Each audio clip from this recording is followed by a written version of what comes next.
नमस्कार, the such India आप देख रहे हैं। आपके साथ मैं हूं आदित्य कुमार। महाराष्ट्र में सियासी ड्रामे का एक पार्ट खत्म हो चुका है। एकनाथ शिंदे ने उद्धव ठाकरे से सत्ता छीन ली है। महाविकास अघाड़ी की जगह एनडीए सत्ता में आ गई है। सत्ता छीनने में सबसे बड़ी भूमिका निभाई ईडी ने। एमवीए नेताओं का दावा है कि इंफॉर्मेशन डायरेक्टर की कार्रवाई के चलते शिवसेना के कई विधायक दबाव में थे।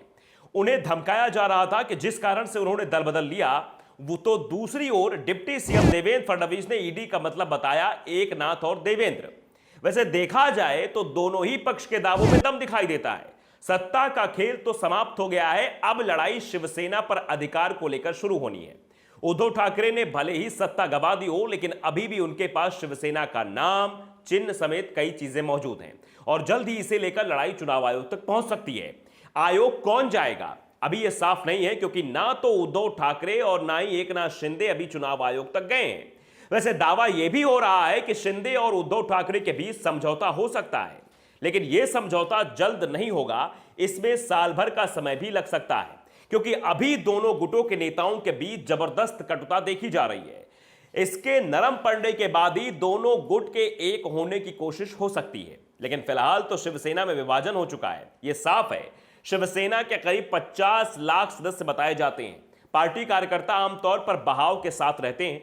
जिधर सत्ता होती है, कार्यकर्ता उधर ही चल देता है, जो पार्टी से जुड़े मोर्चों पर नियंत्रण हासिल करने में अहम है। हाल ही में विधायक दल में हुई बगावत के बाद उद्धव राष्ट्रीय कार्यकारिणी के सदस्यों, नगर सेवकों के साथ बैठकें कर रहे हैं, लेकिन यह माना जा रहा है कि राज्य सरकार में प्रमुख पद हासिल करने के लिए उद्धव कैंप में बगावत हो सकती है। फिलहाल राजनीतिक दलों की निगाह सबसे ज्यादा टिकी है, वो है बीएमसी चुनाव पर। अक्टूबर नवंबर में बीएमसी चुनाव हो सकते हैं और बीएमसी में ही शिंदे गुट सबसे मुश्किल में दिखाई दे रहा है। इसका कारण है कि शिवसेना के 55 में से 40 विधायक शिंदे के साथ आ गए हैं, लेकिन इसमें से मुंबई के 1-2 विधायक ही शिंदे गुट में शामिल हुए। अधिकांश विधायक उद्धव के साथ मजबूती से खड़े हुए हैं। ऐसे में मुंबई में शिवसेना कार्यकर्ताओं उद्धव ठाकरे की ही पकड़ देखी जा रही है। बीएमसी पर 1997 से ही शिवसेना का नियंत्रण है। पार्टी इसमें पहले भाजपा के साथ थी, लेकिन बाद में अकेले ही शासन जारी रखा। फिलहाल 227 सदस्यीय सदन में शिवसेना के पास 84 और भाजपा के पास 82 सदस्य हैं। इस साल होने जा रहे परिसीमन के बाद सीटों का आंकड़ा बढ़कर 236 हो जाएगा। इसी तरह ठाणे म्युनिसिपल कॉर्पोरेशन यानी कि टीएमसी में भी 3 दशक से शिवसेना का नियंत्रण है, लेकिन इसका सबसे बड़ा कारण शिंदे को ही माना जाता है। सत्ता बदलने के बाद शिवसेना के कई पार्षदों और पार्टी कार्यकर्ताओं ने शिंदे का समर्थन करने का फैसला किया है। ऐसे में टीएमसी ठाकरे परिवार के हाथों से फिसल सकता है, लेकिन इन चुनाव से पहले फैसला शिवसेना के अधिकार को लेना है। भले ही अभी कोई भी गुट चुनाव आयोग के सामने नहीं गया हो, लेकिन जल्द ही यह लड़ाई चुनाव आयोग में दिखाई देगी। एकनाथ शिंदे के साथ पार्टी के अधिकांश विधायक भले ही चले गए हों, लेकिन सांसदों को जाने से खबर है वो रोकने की कोशिश उद्धव ठाकरे जुट गए हैं।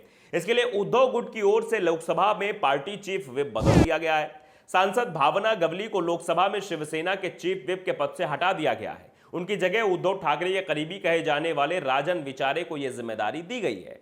दरअसल भावना गवली लगातार एकनाथ शिंदे के स्टैंड का समर्थन कर रही थी। उनका दावा था कि शिंदे एमवीए को लेकर जो कुछ बोल रहे हैं वो सही है। एमवीए गठबंधन में रहकर शिवसेना महाराष्ट्र में चौथे नंबर की पार्टी बन चुकी है और 2.5 साल तक एमवीए में शिवसेना बनी रहती है, तो फिर वो महाराष्ट्र से खत्म होने के कगार पर पहुंच जाएगी।